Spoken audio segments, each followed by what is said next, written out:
अस्सलाम वालेकुम। प्रोग्राम आवाज के साथ मैं हूं मोहम्मद उमर खान। नाज़रीन, इस प्रोग्राम आवाज में हम मुआशरे के हर तबके की आवाज हुक्काम बाला तक पहुंचाने की कोशिश करते हैं, लेकिन आज का ये प्रोग्राम खुसूसी तौर पर मुआशरे के एक ऐसे तबके की आवाज पर मबनी है जिसे इस मुआशरे ने ही, हमारी सोसाइटी ने ही नजरअंदाज कर दिया।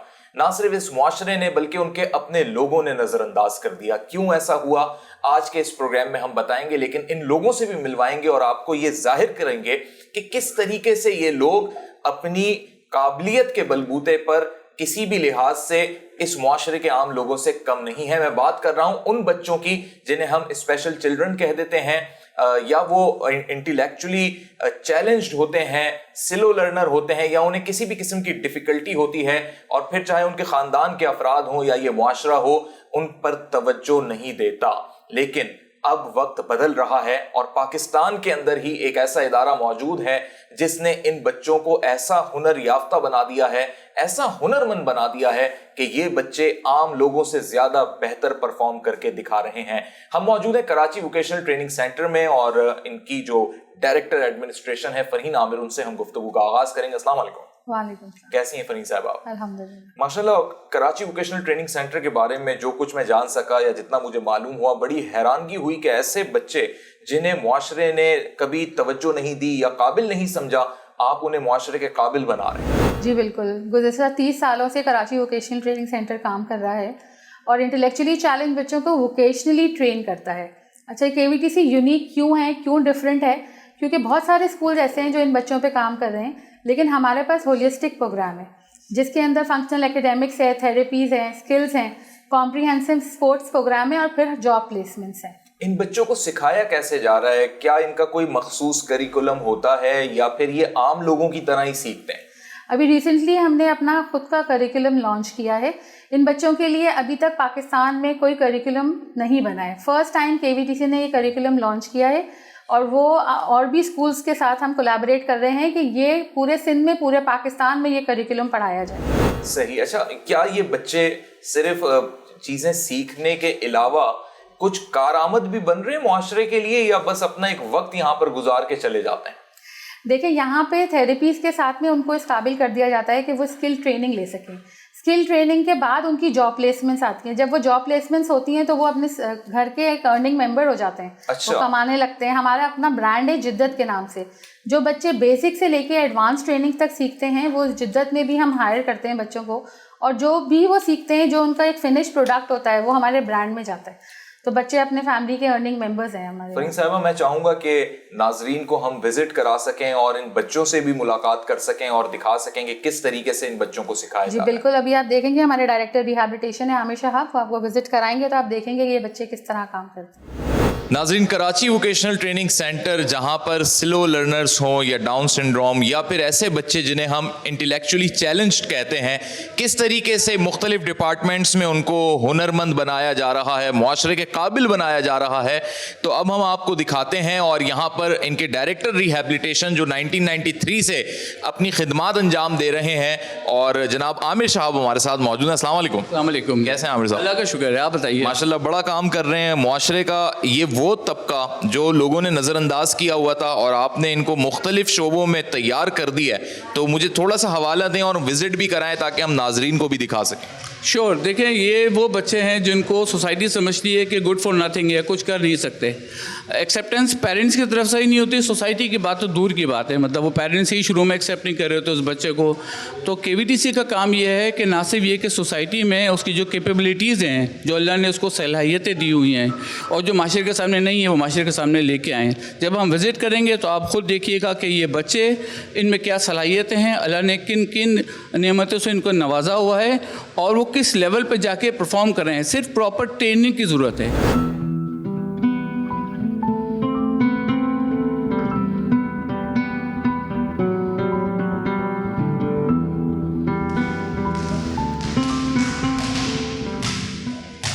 तो नाजरीन, हम ये जिम्नेजियम में आ चुके हैं। आप में आगे हैं और यहाँ उमर भाई KVTC के पास एक इंक्लूसिव करिकुलम है। हम थ्रू स्पोर्ट्स उस बच्चे के वो तमाम फेयर, उसका कॉन्फिडेंस लेवल जो ऐसे बिल्कुल शटर उठ चुका था उसको ऊपर लेके आते हैं। और यहाँ पर हर बच्चा, चाहे उसका फिज़िकल स्टेटस जो भी है, भले वो हाई फंक्शनल नहीं है, अगर लो फंक्शनल भी है तो भी वो स्पोर्ट्स में आके पार्टिसिपेट करेगा। और मुझे बहुत खुशी है ये बताते हुए कि KVTC एक वाहिद इदारा है जो कि पूरी दुनिया में इन बच्चों को अपॉर्चुनिटीज़ फराहम करता है। ये जाकर ट्रैवल करते हैं, जाते हैं, पाकिस्तान का नाम रोशन करते हैं।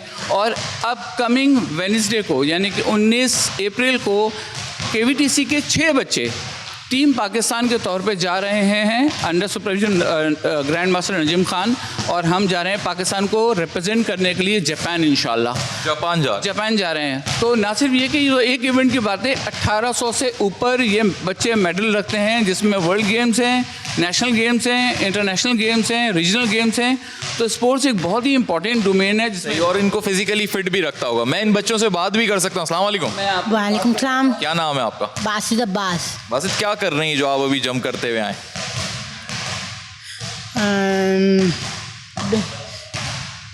स्पोर्ट्स की तैयारी कर रहे हैं कोई? जी। अच्छा, ये मेरे साथ। अस्सलाम वालेकुम। क्या नाम है आपका? मोहम्मद इब्राहिम। इब्राहिम, क्या स्किल्स हैं आपके, क्या कर रहे हैं यहाँ, क्या सीख रहे हैं? सर मैं स्पोर्ट्स में सब कुछ सीख रहा हूँ, football, basketball, badminton, hockey, cricket. और अभी मैं पाकिस्तान को रिप्रेजेंट करने जा रहा हूँ। जापान में मैं पहले सखर गया, फिर लाहौर गया, फिर मैंने अपने ही क्लब से, मैंने बुशीबान क्लब से फिर मैंने एक इवेंट खेला दंगल का, उसमें मैं फर्स्ट पोजीशन मैंने ली और मैंने एक बच्चे को हराया। और अभी मैं जापान में जाके पूरे मुल्क को रिप्रेजेंट पाकिस्तान को करूँगा और पाकिस्तान का नाम रोशन करूँगा और अपनी फैमिली को और अपने घर वालों को सर से बुलंद, उनका फ़ख्र से सर बुलंद करूँगा। ज़बरदस्त। अच्छा, ये बताइएगा आमिर साहब के बासित मतलब किस चीज़ का वैसे स्लो लर्नर हैं, क्या हैं? जी हाँ, इब्राहिम बेसिकली जब हमारे पास आए थे, जब इनका IQ हमने टेस्ट किया तो 70 के बिलो IQ था, माइल्ड मॉडरेट केस थे और बहुत ज़्यादा क्लासरूम में अटेंशन स्पैन का मसला था, कॉन्सनट्रेट नहीं करते थे। और उसी बुनियाद पर हमने फिर उनकी मुख्तलिफ थेरेपीज़ शुरू की, क्योंकि हमारे पास प्रॉपर थेरेपी यूनिट था। जो उनका लोअर मस्कुलर मूवमेंट थी वो इतनी अच्छी नहीं थी, लेकिन अब अल्लाह का शुक्र है इस लेवल पर हैं कि पाकिस्तान को रिप्रेजेंट कर रहे हैं। ज़बरदस्त। यानी कुछ बच्चे बज़ाहिर नॉर्मल दिख रहे हैं, लेकिन वो उनको स्लो लर्निंग या ऐसे कुछ इंटेलेक्चुअल चैलेंज हैं वो। अच्छा, यहाँ और भी बच्चे हैं जो डाउन सिंड्रोम्स और ऐसे मुझे दिखाई दे रहे हैं, उनसे भी मैं बात करने की कोशिश। अस्सलाम वालेकुम। क्या नाम है आपका? आर अब्दुल समद। माशाल्लाह। क्या कर रहे हैं अभी आप? खेल रहे हैं, तैयारी कर रहे हैं, प्रिपरेशन हो रही है, क्या हो रही है? तैयारी हो रही है। तैयारी हो रही है किस चीज़ की? बास्केटबॉल की। अच्छा, खेलेंगे बास्केटबॉल? जी। और इससे पहले कहीं खेला है आपने? जी। अच्छा, कहीं जीते हैं, कुछ इनाम लिए? नहीं। अभी तैयारी हो रही है जीतने की? जी सर। और किस चीज़ का शौक है? मुझे सबका शौक है। अच्छा, इनको स्पोर्ट्स के अलावा भी कुछ स्किल्स दे रहे हैं आप लोग? जी हाँ, बिल्कुल। देखें, यहाँ पर हमारा स्टाफ्टा के साथ हमारे 11 स्किल्स हैं जो कि सर्टिफाइड हैं विद स्टाफ्टा, और हम इन बच्चों को तमाम ट्रेड्स में तैयार करते हैं। मिसाल के तौर पे आप कारपेंटरी ले रहे हैं, ब्लॉक पेंटिंग ले रहे हैं, स्क्रीन पेंटिंग ले रहे हैं, ICT स्किल्स ले रहे हैं, इनके मशीन एम्ब्रॉयडरी ले रहे हैं, टेलरिंग ले रहे हैं। बहुत सारी वसी रेंज है इन बच्चों के पास कि जो बच्चा, हम चाहते हैं कि वो भी फिर आपके साथ विजिट करते हैं, देखते हैं। कैसे हैं आप? तो क्या नाम है? सवाले बलोच। अच्छा, बलोच हैं? सवाले बलोच। सवाले बलोच। सवाले बलोच। जी जी जी जी। तो सवाले बलोच कौन से स्पोर्ट्स पसंद है? तू क्या कौन से खेल खेलते हो तुम? सवाले बताओ। अभी कहाँ गए थे? हम लाहौर गए थे। लाहौर। क्या क्या जीत के आए थे वहाँ से? मेडल जीत के आए थे वहाँ से। जबरदस्त भाई सवाले, वेल डन।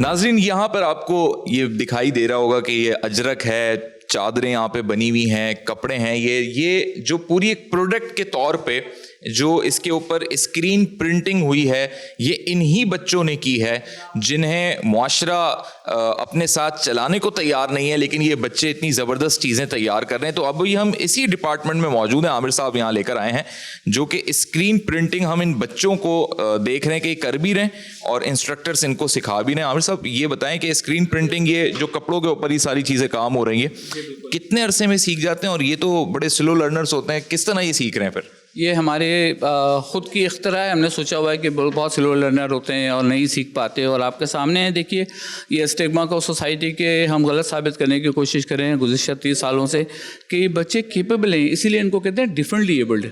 इनके पास कुछ और स्किल है जो कि आम सोसाइटी में लोगों को नज़र नहीं आता, लेकिन ये काबिल हैं और इस काबिल हैं कि इस तरह के तमाम स्क्रीन प्रिंटिंग जो कि हाथ का काम है, चाहे वो स्क्रीन प्रिंटिंग हो, चाहे वो ब्लॉक प्रिंटिंग हो, चाहे वो कारपेंटर, दे आर एक्सपर्ट्स। अभी मैं आपको उमर एक बड़े मज़े की बात बताऊं, मलाला पाकिस्तान आई हुई थी, उनको गवर्नमेंट ऑफ पाकिस्तान ने जो अजरक पेश की है वो हमारे KVTC में एक डिफरेंटली एबल्ड बच्चे की हाथ की अजरक बनी हुई पेश की गई है। ज़बरदस्त। तो उसकी चूँकि उसकी क्वालिटी अल्हम्दुलिल्लाह उस पर कंप्रोमाइज़ नहीं है, ये दूसरे लोगों से ज़्यादा बेहतर कारीगर हैं। अस्सलाम वालेकुम। वालेकुम अस्सलाम। क्या नाम है? मोहम्मद शाफे। अच्छा, मोहम्मद शाफिक, कब से कर रहे हो ये स्क्रीन प्रिंटिंग? मैं न्यू स्टूडेंट हूँ। न्यू स्टूडेंट हो? जी। अच्छा, समझ आ रही है, सीखने को आ रहा है जी जी।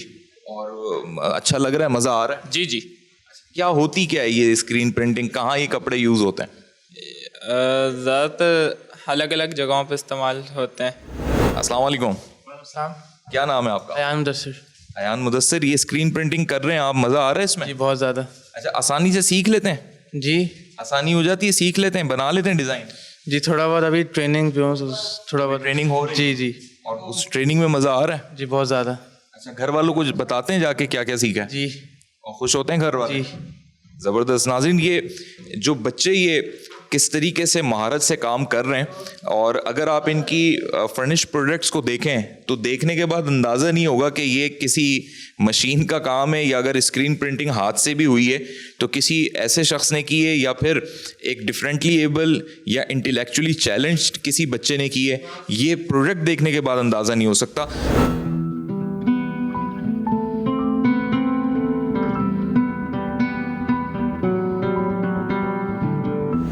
नाजरीन, ये मेरे अकब में आप देख सकते हैं कि एक फर्निश प्रोडक्ट है, एक शर्ट है, लेडीज़ शर्ट, और इसके ऊपर ब्लॉक प्रिंटिंग हुई हुई है, और ये इन्हीं बच्चों ने पूरी ये शर्ट तैयार की है और बड़ी महारत के साथ। ना सिर्फ ये शर्ट है बल्कि इसके अलावा ये वेस्ट कोट है और भी यहाँ पर प्रोडक्ट्स हैं। तो किस तरीके से ये ब्लॉक प्रिंटिंग यहाँ पर चल रही है बिल्कुल वाज़े तौर पे दिखाई दे रहा है आमिर साहब। मैं चाहता हूँ बच्चों से भी इस हवाले से मैं थोड़ा सी बात कर सकूँ, जान सकूँ कि वो किस हद तक इस चीज़ को सीख पा रहे हैं। अस्सलाम वालेकुम। मैं जीकूँ में। कैसी हैं आप? मैं जीकूँ में। ठीक है, ये कर रही हैं ब्लॉक प्रिंटिंग? जी जगह काम कर रहा है तेनो। तो समझ आ रहा है, मज़ा आ रहा है? जी। अच्छा, ये क्या बनाया अभी कुछ आपने? ये नाइन बना रहा है। डिज़ाइन बनाया? जी नाइन बना रहा है। ये ब्लॉक कह रहा है, फिलिंग कर रहा है। अच्छा, ये सेट है वो सारे डाल रहा है, वापस से कर रहा है, ऐसे कर रहा है। सब मिलके कर रहे हैं? जी। और भी यहाँ पर बच्चे हैं, उनसे भी ये लड़की भी बड़ी स्पीडली काम कर रही है। अस्सलाम वालेकुम। अस्सलाम वालेकुम। कैसी हैं आप? मैं ठीक। मैं कहा बड़ी स्पीडली आप काम कर रही हैं, सीख गई हैं? Yes sir. अच्छा, क्या क्या बना लिया अभी तक? माशाल्लाह शर्ट वगैरह, फिलिंग वगैरह, ब्लॉक वगैरह कर ली। ज़बरदस्त। और एक ही बच्चा भी बड़ी दिल जमी से। अस्सलाम वालेकुम। वालेकुम सलाम। क्या नाम है आपका? उमर अहमद। उमर, क्या बना रहे हैं? शर्ट बना रहे हैं? जी। अच्छा, ये बिल्कुल एक लाइन में कैसे कर रहे हो तुम यानी ये तो नाजरीन मैं बताना चाहता हूँ कि मैं अगर अपने आप को कहूँ कि मैं एक नॉर्मल आदमी हूँ और मैं भी अगर एक लाइन में प्रिंट करना चाहूँ तो मुझसे भी कहीं आगे पीछे हाथ हिल जाएगा।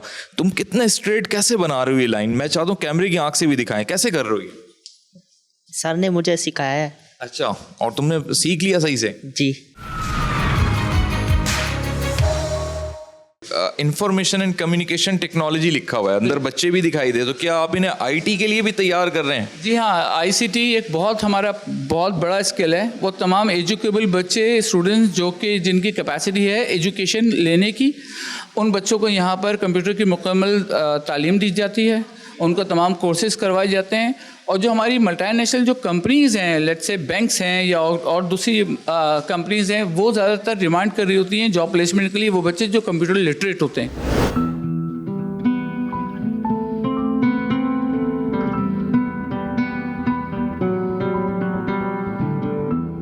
अस्सलाम वालेकुम। सर कैसे हैं आप? ठीक हो? क्या नाम है आपका? इब्राहिम। अच्छा, ये बताएं क्या बना रहे हैं? एडोब फोटोशॉप पे काम कर रहे हैं? हाँ फोटोशॉप का। फोटोशॉप पे काम, ये तो बहुत बड़ी बात है फोटोशॉप पे काम करना। कितना सीख लिया? क्या वो सीखा हूँ अभी सीख रहे हैं जी। मजा आ रहा है सीखने में? जबरदस्त। अस्सलाम वालेकुम, वालेकुम अस्सलाम। कैसी हैं आप? मैं ठीक हूँ। और क्या नाम है आपका? फातिमा इर्तज़ा। फातिमा, ये आप क्या बना रही हैं? कोई फाइल बना रही हैं एक्सेल पे? इवेंट बजट बना रही हूँ। अच्छा, एक्सेल पे बना रही हैं? एक्सेल पे बना रही हूँ जी। तो आप पूरा बना लेती हैं ये? इसमें तो फॉर्मूले भी लगते हैं एक्सेल में, कैलकुलेशन भी होती है। सीख रही हूँ अभी। सीख रही हैं? जी अच्छा, मज़ा आ रहा है सीखने में? जी, बहुत मज़ा आ रहा है। और जो आपको असाइनमेंट या टास्क मिल रहे हैं वो बिल्कुल आप सही परफॉर्म कर रही हैं? जी। ज़बरदस्त। अस्सलाम वालेकुम, क्या नाम है जी? बिलाल अहमद। क्या क्या सीख लिया? बहुत सीख लिया अच्छा, एक्सेल पे कर रहे हैं काम? जी। फॉर्मूले भी लगाएंगे? ये पूरी शीट बना रहे हैं माशाल्लाह से। जी। और कौन सा अभी फार्मूला लगाया है इसमें? मर्च सेंटर। ज़बरदस्त। नाज़रीन, बड़ी एक हैरान कुन बात है, और यहाँ पर आके तो हर स्टेप पे आमिर साहब एक नई चीज़ रिवील हो रही है। मैं समझ रहा था चलें वो हुनर है, हाथ से एक चीज़ कर रहे हैं, खेल समझ के कर रहे हो, लेकिन इंफॉर्मेशन टेक्नोलॉजी में एक्सेल और ये जो बेसिक सॉफ्टवेयर्स हैं, जो ऑफिस MS ऑफिस है ये तो पूरा, और उधर एडोब फोटोशॉप और ऐसी चीज़ें आप सिखा रहे हैं, तो माशाल्लाह बड़ा ज़बरदस्त काम कर रहे हैं। बिल्कुल। और मैं आज आपको एक वाक़या सुनाता हूँ। हमारे पास एक स्टूडेंट आया जो कि US से आए थे, और वहाँ पर उनको ये कहा गया कि आपकी जो पिंचर ग्रैप है वो कभी डेवलप नहीं हो सकती। 2 साल उन्होंने कोशिश की, पेरेंट्स ने डबल जॉब करते थे कि किसी सूरत, एनीवेज वहाँ से जब वो दिल बर्दाश्त होकर यहाँ आए, लाहौर की फैमिली थी, कराची आ गए वो, हमने उस बच्चे पे काम शुरू किया। वो बच्चा जो कि पेंसिल नहीं पकड़ सकता था, आज बच्चा एक कंपनी का एम्प्लॉय ऑफ द ईयर है। वो उसके पेरेंट्स को, वो 4,500 लोग उस कंपनी में काम करते हैं।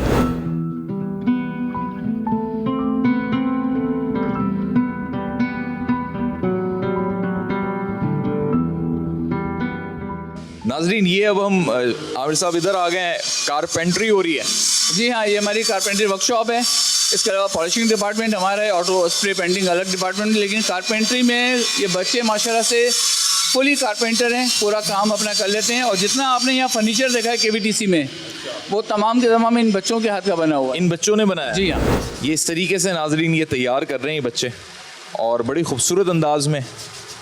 इसके ऊपर गालिबन ये ब्लॉक प्रिंटिंग कहलाती है, ये स्क्रीन प्रिंट है। सही। और भी एक बच्चा यहाँ पे बड़ी दिलजमी के साथ लगा हुआ है। अस्सलाम वालेकुम। वालेकुम सलाम। क्या नाम है? मोहम्मद इब्राहिम आलम। क्या बना रहे हैं अभी? मैं ट्रे पे रेगमाल लगा रहा हूँ। अच्छा, और रेगमाल लगाने से क्या होगा? ये साफ रहेगा। साफ रहेगा। फिर उसके बाद कलर करेंगे? जी हाँ। आतिक सत्तार को बहुत कम लफ्ज़ों में बयान करना बड़ा मुश्किल है। He is a complete carpenter. अभी यहाँ से जॉब करते हैं, KVTC भी पे रोल के ऊपर है ये। अच्छा। फैमिली के अर्निंग मेंबर हैं, यहाँ जॉब करते हैं। यहाँ से जॉब के बाद सलीमी फर्नीचर पे जॉब करते हैं। फैमिली है, एक बेटा है, एक बेटी है।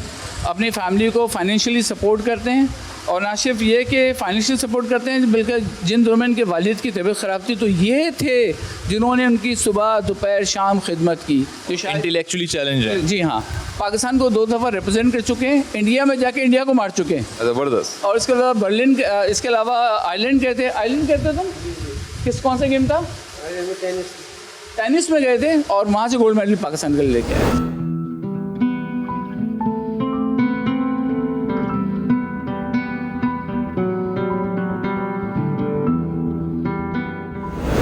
तो ये वो जगह है नाजरीन जहाँ पर मैं देख रहा हूँ कि बड़ी फिनिश प्रोडक्ट्स तैयार हैं। बच्चे माशाल्लाह कढ़ाई कह लें इसको, हम एम्ब्रॉयडरी कर रहे हैं आप? जी, मशीन एम्ब्रॉयडरी है ये। Machine embroidery. जी बिल्कुल सही। तो मैं पहले बच्ची से बात करूँ। अस्सलाम वालेकुम। हाँ। कैसी हैं आप? फाइन। क्या नाम है आपका? एमन। एमन, ये क्या बना रही हैं? मेरा काम बहुत अच्छा है। फ्लावर बना रही हैं? जी। अच्छा, मशीन से तैयार कर रही हैं? जी। ज़रा करके दिखाएं मुझे। एमन अभी एक धागा डाल रही हैं मशीन में, और इन्होंने उस पूरे कपड़े पे सिलाई करते हुए, एम्ब्रॉयडरी करते हुए इस पूरे फ्लावर को तैयार किया। और इधर भी एक बच्चा जो है बड़ी जफाकशमंदी के साथ नाजरीन, बड़ी मतलब महारत के साथ लगा हुआ है अपने काम के अंदर। और ये गालिबन वो जो शीशे होते हैं या शीशे का काम कर रहे हैं इसके ऊपर, क्योंकि ये एक ऑर्डर है। उस ऑर्डर, क्योंकि इन बच्चों के पास ऑर्डर वर्क बहुत आता है, लोग अच्छा पसंद करते हैं कि क्योंकि जो क्वालिटी ऑफ वर्क है वो इतना हाई प्रोफाइल होता है। मैं माशाल्लाह देख रहा हूँ पूरी जैसे ये तो बिल्कुल वैसी चीज़ें हैं जो मार्केट में पूरी एक ब्रांड की चीज़ें होती हैं, या उसका मुकाबला भरपूर अंदाज में हो रहा है, देख के कोई अंदाज़ा नहीं कर सकता। कैसे हैं आप? मैं ठीक हूँ, आप कैसे हैं? अल्हम्दुलिल्लाह। क्या नाम है आपका? मोहम्मद अहमद। मोहम्मद अहमद। ये बना रहे हैं, मज़ा आ रहा है? जी। अच्छा, कितने दिन हो गए सीखते हुए?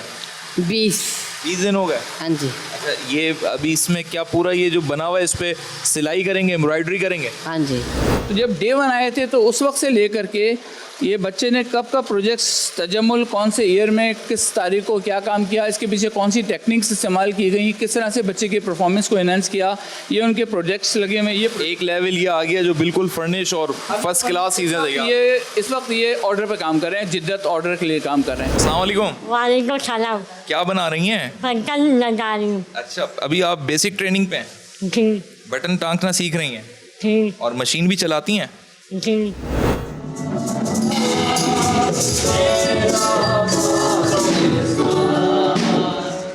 अस्सलाम वालेकुम।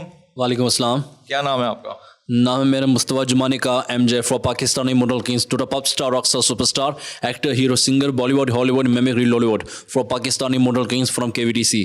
ज़बरदस्त भाई, बड़ी तैयारी हुई है। ये बताएं कि ये जो इतना बड़ा आपने कीबोर्ड रखा हुआ है, प्ले भी करते हैं? और कहाँ कहाँ प्ले किया आपने? कभी अच्छी तरह से कीबोर्ड बजा के गाना गाता है उसका पे। अच्छा, कुछ मुझे सुनाएं ज़रा, पाकिस्तान के लिए कुछ सुना दें, एक नगमा, 2-3 लाइनें सुना दें।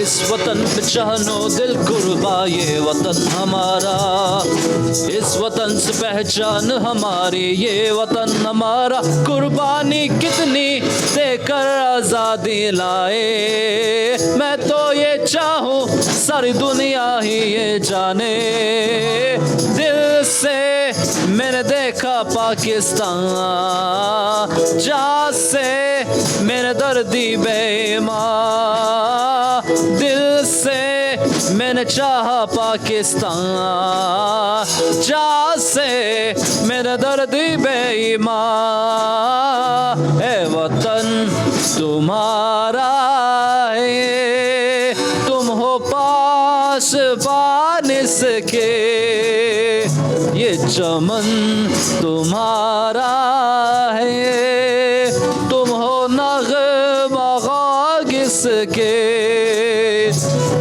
तेरा पाकिस्तान है ये मेरा पाकिस्तान है, तेरा पाकिस्तान है ये मेरा पाकिस्तान है, ओ उसमें दिल कुर्बा इसमें जान भी कुर्बान है, ओ उसमें दिल कुर्बा इसमें जान भी कुर्बान है। क्या बात है?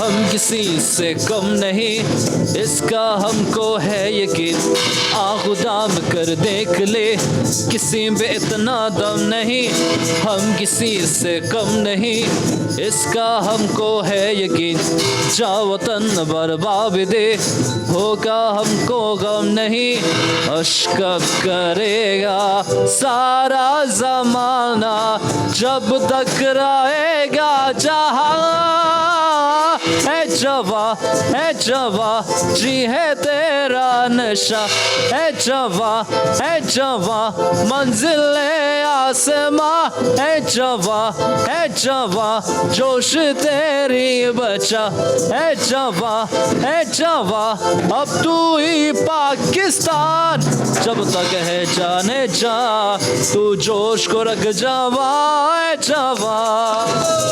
ज़बरदस्त, बहुत ज़बरदस्त।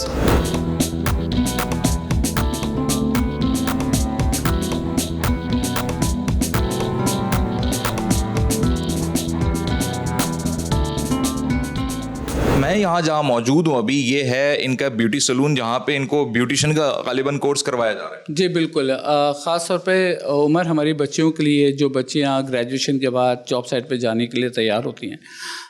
सोसाइटी में एक्चुअली बच्चियाँ तैयार हैं जाके परफॉर्म करने के लिए, अपना रोल प्ले करने के लिए, अपनी फैमिली को सपोर्ट करने के लिए, लेकिन सोसाइटी अभी तैयार नहीं है। अस्सलाम वालेकुम। वालेकुम सलाम। क्या नाम है? मेरा हाल। क्या बना रही हैं आप? इनके बाल बना रही हैं? जी। और आप बाल बनवा रही हैं इनसे? जी। तो आप खुद भी सीख रही हैं? जी। अच्छा, ये सही बाल बनाएंगी आपके? जी। अच्छा, और बाल बनाने के अलावा क्या क्या आता है आपको? थ्रेडिंग आती है। थ्रेडिंग आती है? अच्छा। अस्सलाम वालेकुम। वालेकुम अस्सलाम। आई मेकअप सीख रही हैं? सीख गई? सीख गई हूँ। सीख गई और अपनी आंखें बना रही हैं? जी। आप सिखा रही हैं इनको यहाँ? ट्रेनर हूँ यहाँ पे। तो बड़ा मुश्किल तो नहीं होता इनको सिखाना? नहीं, वैसे बहुत तो लड़कियों के लिए मेकअप ऐसी चीज होती है कि वो कोई ना भी सिखाए खुद ही अपने ऊपर सीख लेती है। तो बहुत इजी है क्योंकि इंटरेस्ट बहुत ज़्यादा होता है इनका, और हम एक दफ़ा करके दिखाते हैं, उसके बाद ये फिर बहुत जल्दी माशाल्लाह पे कर लेते हैं। और हमारे बच्चे माशाल्लाह मैनीक्योर, पेडिक्योर, फेशियल, वैक्सिंग वगैरह ये सब हमारे बच्चे कर रहे हैं। ज़बरदस्त यहाँ पे नाज़रीन एनवायरनमेंट हमें दिखाई दे रहा है और बच्चे सीख भी रहे हैं, सीखने के साथ साथ तैयार भी हो रहे हैं। अब देखना ये है कि मुआशरा, अब तो कोई जवाब भी नहीं बचा सोसाइटी के पास, क्योंकि अब ये काबिल भी हो गए हैं। अब सिर्फ बात यह है कि इनकी स्पेस, इनकी प्लेसमेंट होनी चाहिए और आम लोगों के साथ ही अपना एक रूटीन वर्क और अपने प्रोफेशन पे भी ध्यान दें और लोग भी जो है एक्सेप्ट करें इनको। लेकिन क्यों नहीं हो पा रहा, ये भी एक अलमिया है।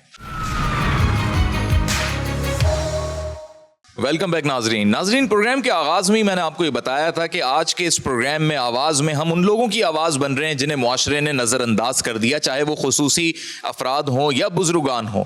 ये वो बुजुर्गान, वो माएँ जो अपनी उम्र का एक तमाम हिस्सा अपने ख़ानदान पे लगा देती हैं और जब बुढ़ापे में उनको अपने ख़ानदान की ज़रूरत होती है तो ये मुआशरा, ये ख़ानदान के लोग और दीगर अफराद, दीगर तबकात भी उन्हें नज़रअंदाज कर देते हैं और फिर इनका मस्कन ओल्ड एज होम बन जाता है। आज हम मौजूद हैं आगोश ट्रस्ट के ज़ेर सरपरस्त चलने वाले ओल्ड एज होम के अंदर। आगोश ओल्ड एज होम के नाम से ये जगह है और यहाँ पर हम इन बुज़ुर्ग ख़वातीन से गुफ्तगू भी करेंगे, जानेंगे भी और इनकी आवाज़ बनेंगे। साथ ही ये भी बात करेंगे कि यहाँ जो ट्रस्टीज़ हैं वो किस तरीके से इसको चला रहे हैं, इधर जो सरबरा हैं कितने अरसे से वो इस आगोश ट्रस्ट को चला रहे हैं। अस्सलाम वालेकुम। जी वालेकुम अस्सलाम। शकील बेग साहब हमारे साथ मौजूद हैं, ट्रस्टी हैं और मारूफ समाजी रहनुमा भी हैं और सार्फिन के लिए भी हमेशा आवाज़ बुलंद करते रहते हैं। तो शकील बेग साहब, आप बहैसियत ट्रस्टी क्या समझते हैं कि मुआशरे के अंदर ओल्ड एजेस होम होने चाहिए? और बेशक होने चाहिए, लेकिन ये जो एक रवैया बन गया है कि लोगों का अपने वालिदैन के साथ कि जब वो बुढ़ापे की उम्र में पहुँचें तो अल्लाह रब्बुल इज़्ज़त तो फरमा रहा है कि अपने वालिदैन ने जैसे तुम्हारे साथ बर्ताव किया, एहसान बरता, तुम भी अपनी तरफ से उनके लिए खिदमत अंजाम दो। लेकिन यहाँ तो उल्टा ही दिखाई दे रहा है मुआशरे में। जी, पहली तो बात ये है कि मैं इस बात को वो करूँगा कि बिल्कुल नहीं होने चाहिए। ये नहीं है कि मैं ट्रस्टी हूँ तो मैं ये बात करूँ कि नहीं जी होने चाहिए। और आप इस चीज़ पे भी हैरान होंगे कि हम मुस्तक़िल कई मरतबा हम मसाजिद में भी ये कैंपेन चला चुके हैं उलमा कराम के थ्रू भी कि आप ये मैसेज पास ऑन करें कि औलाद अपने माँ बाप की इज़्ज़त करे, एहतराम करे और उनको अपने घरों में रखे। लेकिन क्या अब हम ये सोच लें कि अगर हमने उनको जगह नहीं देनी, अगर कोई फीमेल है, माँ है, कहीं उसके साथ खुदा न खास्ता कोई ऐसा वाक़या रूनुमा हो चुका है या वो खुदा न खास्ता दिमागी तौर पे कमज़ोर है या किसी ने उसको घर से निकाल दिया, तो क्या करें फिर? उसको गली कूचों में सड़ने दें, मरने दें? नहीं, हम ऐसा नहीं होने देते। तो इसीलिए आगोश ओल्ड होम कायम है। वो ऐसी ख़वातीन कि जिनको किसी वजह से भी, वजूहत बहुत सारी होती हैं, बाज़ वजह ये भी होती है कि खुदा न खास्ता फैमिलीज़ खुद तंग आ जाती है या तो वो दिमागी तौर पर बेचारी इतने कमज़ोर होती हैं कि उनका काम नहीं करता दिमाग, तो वो उनके जो फैमिलीज़ होती है वो सोचती है कि इनको बाहर निकालो। कुछ ऐसी भी होती हैं कि जो औलाद नाकारा औलाद होती है वो ये नहीं समझती कि कल हमारे साथ भी ये वक्त आएगा, वो भी निकाल देते हैं। फिर कुछ इस तरह के हालात पैदा हो जाते हैं, खुदा न खास्ता कोई विडो हो गई या कोई उसके साथ ऐसा इंसिडेंट हो गया तो वो भी कोई छत नहीं है उसके पास। तो ऐसी छत फराहम करने के लिए आगोश ओल्ड होम का एक छत कह लें कायम है, अम्ब्रेला है, जिसमें उन माओं को रखा जाता है ताकि उनकी वो ज़िंदगी जो वो पहले कहीं ना कहीं ऐसी परेशानी में या खुदा न खास्ता मैं समझता हूँ कि माशरे की जुल्म में के नीचे गुजार रही होती हैं, उनको रिलैक्स करने के लिए, उनको प्यार देने के लिए, उनको वो मोहब्बत जो उनको मिलनी चाहिए उनके ख़ानदान से, वो फिर आगोश ओल्ड होम यहाँ पर वो प्रोवाइड करता है। और उसमें हम तमाम ट्रस्टीज़, जाहिर सी बात है एक ट्रस्ट है, वो ट्रस्टीज़ मिलकर आपस में काम कर रहे होते हैं और एक कोशिश करते हैं कि हर वो दिन जो सुबह तलू हो तो वो इन माओं के लिए एक अच्छी सुबह हो और इनके लिए हर उस चीज़ का भी ख्याल रखा जाए कि जिस चीज़ की इनको ज़रूरत होती है। नाज़रीन, आगोश ओल्ड होम में ही मौजूद हूँ और यहाँ पर मेरे साथ कुछ माएँ मौजूद हैं, उनसे मैं बात करना चाहता हूँ। अस्सलाम वालेकुम। वालेकुम अस्सलाम। कैसी तबीयत है आपकी? अल्लाह का शुक्र है, बहुत अच्छी हूँ। ये यहाँ पर जो है अम्मी जान वो मेरा बहुत ख्याल करती हैं, वक्त पर दवाई देती हैं, कपड़े चेंज करवाती हैं। अस्सलाम वालेकुम। वालेकुम सलाम बेटा। कैसी हैं अम्मा जान, खैरियत से हैं? अल्लाह का शुक्र है बेटा। अच्छा, रमज़ान चल रहे हैं, इफ्तारियाँ चल रही हैं, सहरी चल रही है, जी। और क्या पसंद है आपको इफ्तारी में खाने में? कुछ नहीं, अंडा रोटी खाते हैं। अंडा रोटी पसंद है आपको सहरी वगैरह में? जी। चलें, अच्छी बात है। अच्छा, ये बताएं कि कुछ पुरानी यादें हैं याद आपको, पहले क्या करती थी आप, कैसा वक्त था, क्या क्या होता था? पर तो जिंदा हूँ। अच्छा, माशाल्लाह से। तो कुछ बताएं, हमसे भी शेयर करें कुछ पुरानी बातें अपनी। बहुत अच्छी थी। तो इधर ही कराची में ही थी आप पहले? जी। अच्छा, और फिर आगोश में अभी कब से हैं आप यहाँ पर? 3 साल से। 3 साल से। अच्छा, कोई मतलब किसी की याद आती है? हाँ, अम्मी की बहुत याद आती है। अच्छा, अम्मी कैसा आपको पसंद करती थी बचपन में, कैसा ख्याल रख करती थी, अब तो फौत हो गई। सही। और क्या याद आती है अम्मी की, कौन सी बात याद आती है आपको? उनका प्यार बेटा बहुत याद आता है, उनका खिलाना पिलाना सब याद आता है मेरे बच्चे। माशाल्लाह। और आपके अपने बच्चों के बारे में कुछ बताएं। एक बेटा है, बाहर दुबई में है। अच्छा, साथ खैरियत से है वहाँ पे? हाँ, अपनी बीवी के साथ खैरियत से है। सही। और आपसे कभी राब्ता हुआ या पहले कभी था? आता जाता था। कितने अरसे से अभी आपका मतलब राब्ता हुआ है या क्या मामला है? 2 साल हो गए। 2 साल से कोई राब्ता नहीं हुआ? नहीं, राब्ता तो है, आया नहीं। मिलने नहीं आए? चले, आ जाएंगे, कोई मसले की बात नहीं है। काम बहुत है ना वहाँ। बड़ा मुश्किल होता होगा शगुफ्ता साहिबा कि एक तो इस एज में बड़ी बीमारियां लग जाती हैं किसी भी इंसान को, और दूसरा फिर जो एक मिजाज में एक ऐसा माहौल बन जाता है। किस तरह आप लोग, किस पेशेंस के साथ और किस तरीके से आप लोग डील करते हैं और कैसे मैनेज करते हैं? देखिए, वाकई बहुत मुश्किल है बुज़ुर्गों को संभालना, क्योंकि ज़ाहिर है ओल्ड एज में इंसान ज़िद्दी भी हो जाता है और उसकी तमाम जिस्म के अज़ा जो हैं वो भी कमज़ोर पड़ जाते हैं, दिमाग भी कमज़ोर हो जाता है। लेकिन जब अल्लाह ताला की मदद आपके साथ हो और जज्बा, सबसे पहले मैं कहती हूँ जज्बा और अल्लाह ताला की मदद शामिल होती है, तो कोई काम नामुमकिन नहीं होता है। अल्हम्दुलिल्लाह तमाम यहाँ तकरीबन 45 माएँ हैं जो कि आगोश में रहती हैं, और उसमें से ज़्यादातर जो है वो माजूरी का शिकार हैं, जहनी जिस्मानी माजूरी। लेकिन आप देखेंगे सबके चेहरे फ्रेश हैं माशाल्लाह, चूँकि यहाँ पे उनको तमाम उनकी जो नीड्स होती हैं, बेसिक नीड्स, वो पूरी की जाती हैं। उनको तीनों टाइम खाना, उनकी जो है एक सबसे बढ़कर एक खूबसूरत प्यार भरा माहौल दिया जाता है, उनको तवज्जो दी जाती है। यहाँ पर एक खातून हैं, एक बुजुर्ग वालदा हैं, आपा भी के नाम से मौजूद हैं। अस्सलाम वालेकुम। वालेकुम अस्सलाम। आपा भी कहते हैं आपको सब? आपा भी कहते। माशाल्लाह। कैसी तबीयत है आपकी? अल्हम्दुलिल्लाह। आपको पता है रमज़ान चल रहे हैं, अभी सहरी इफ्तारी में बड़े मज़ेदार खाने पकवान बन रहे हैं। जी, बहुत मज़ेदार। क्या पसंद है आपको इफ्तारी में खाने में? मुझे चाट पसंद है। फ्रूट चाट ज़्यादा पसंद है? जी। ज़बरदस्त। और सहरी में क्या पसंद है? सहरी में अंडा पराठा वगैरह? नहीं, मुझे फहनिया। अच्छा, फहनिया पसंद है। हाँ। ज़बरदस्त। तो आप अभी कब से यहाँ पर हैं? मैं कई साल से हूँ, कई साल से। और कुछ ख़ानदान वालों की याद आती है, कुछ मामला बनता है मुलाकात का? बेटा नहीं, और शौहर का इंतकाल हो गया, बच्चे नहीं हैं। क्या तैयारियां हो रही हैं? अब तो ईद आने वाली है कुछ दिनों के बाद। अम्मी कपड़े दे रही हैं, 4 कपड़े बन गए, सूट बन गए। अच्छा, 4 बने? जी। कलर बताएं भाई, कौन कौन से कलर के? अम्मी के पास है सब। अच्छा, मतलब अभी तैयार हो गए, मिलने वाले हैं बस आपको? बस मिलने वाले हैं। जबरदस्त हो गया ये तो। अम्मा भी का भी हो गया सूट तैयार? जी, मैंने भी तैयार हो गई।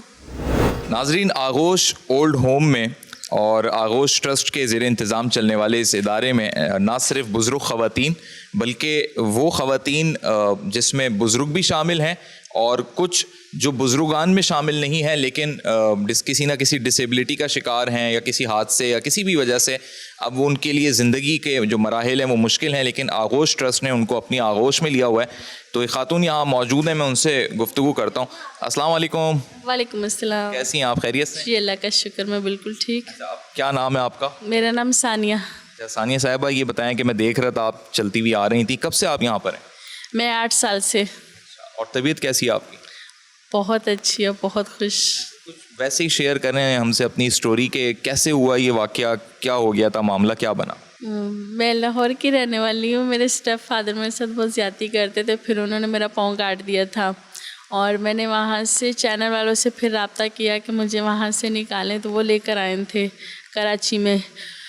तो पहले कहीं और रखा था, फिर यहाँ लेकर आए और जब मैं आई थी तो मेरे पाँव में कीड़े पड़े हुए थे और बहुत बुरी हालत में मैं आगोश में आई थी।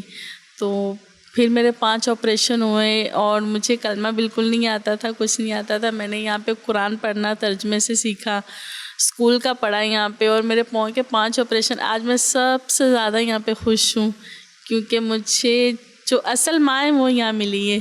तो शगुफ्ता साहिबा, मैं ये देख रहा हूँ कि बड़ा एक कठिन और मुश्किल काम है जो अंजाम दिया जा रहा है कि ये यकीनी तौर पे इसमें पीछे टीम कार फरमा होती है। तो कुछ आप टीम के हवाले से अगर बता सकें अपनी, और जो लोग आपके साथ इस मामले में या इस कार खैर में शामिल हैं। तमाम जो भी चैरिटेबल ऑर्गेनाइजेशन हैं वो लोगों की सपोर्ट से ही चलती हैं। अल्लाह पाक के जो नेक बंदे होते हैं उन्हीं की सपोर्ट से चलती है। तो हमें भी अल्लाह ताला के कुछ बंदे हैं जो सपोर्ट करते हैं, लेकिन मज़ीद हमें, जैसा कि आपने देखा, यहाँ बहुत बड़ा काम है, 3 टाइम का खाना, इसके अलावा उनकी मेडिसन, उनके पैम्पर, उनकी रिहाइश, ये रेंटेड जगह है, 24 साल से हम रेंट पे रह रहे हैं। तो हुकूमत ने आपके साथ कभी कोई ऐसा ताउन नहीं किया कि कोई आपको जगह फराहम की जाए?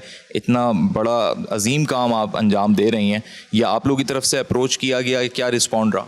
जी, अप्रोच तो बहुत ज़्यादा किया है, अपीलें करते रहे हैं, सबसे ही करी हैं, लेकिन अगर हमें कोई ऐसी सहूलत मिली होती तो हम इतना बिग अमाउंट रेंट की मद में क्यों देते अभी तक। और ये हमारी नवा प्लेस है, 3 साल 4 साल बाद ज़ाहिर सी बात है ऑनर कहते हैं वो सेल कर रहे होते हैं या उनकी कोई मजबूरी होती है, तो हमें खाली करना पड़ता है और फिर नए सिरे से उसको आबाद करना पड़ता है उस जगह को।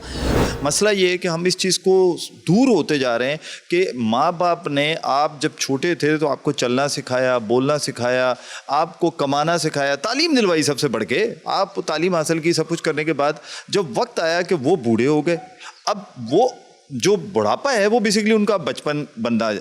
अब उस वक्त आपको उनकी उंगली पकड़नी चाहिए थी, आपने उंगली नहीं पकड़ी। लेकिन यहाँ पर अगर मैं हमेशा एक बात और भी करता हूँ कि एक इसमें 2-3 कैटेगरीज हैं। एक वो कैटेगरी है कि जो एक ही बेटा है या एक ही बेटी है, पता चल रहा है कि वो तालीम दिलवाने उसे बाहर भेज दिया, इधर पीछे वो अम्मा फारिग हो गई, बेचारी अकेली बैठी हुई है, बाप की डेथ हो गई है। तो उस तरफ फिर उन लोगों को भी कहीं ना कहीं मैं समझता हूँ कि उनका भी कहीं ना कहीं अरेंजमेंट होना चाहिए, उनको कहीं रखना चाहिए।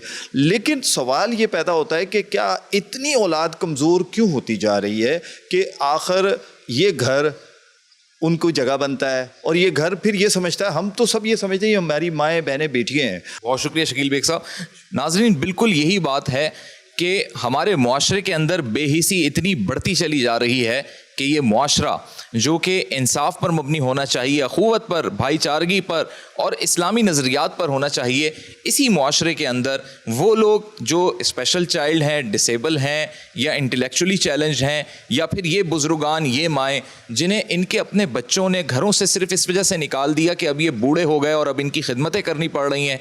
और एक तरफ अल्लाह फरमा रहा है कि वबिल वालिदैनी एहसान, यानी अपने वालिदैन पर उस तरीके से एहसान करो जिस तरीके से बचपन में उन्होंने तुम पर एहसान किया, तो उसका तो हक़ कोई भी औलाद अदा नहीं कर सकती। लेकिन यहाँ हमारा मुआशरा जिस डगर पर चल पड़ा है, उस डगर की वजह से ये पूरी सोसाइटी एक इस्तिराबी कैफियत का शिकार हो सकती है। तो आज के प्रोग्राम में हम आवाज़ बने उन लोगों की जिन लोगों को मुआशरा नज़रअंदाज करता आया है और अभी भी कर रहा है, और आवाज़ बनने का मकसद ही हमारा ये है कि मुआशरा ये देख सके कि ये लोग भी सोसाइटी का हिस्सा हैं और जो मुआशरे के इन पर फ़राइज़ हैं मुआशरे को अदा करने होंगे। इस प्रोग्राम के हवाले से आप अपनी राय दे सकते हैं, फेसबुक और ट्विटर पर हमें फॉलो कर सकते हैं और यूट्यूब पर सब्सक्राइब कर सकते हैं। नेक्स्ट प्रोग्राम तक मोहम्मद उमर खान को दीजिए इजाज़त। अल्लाह हाफ़िज़।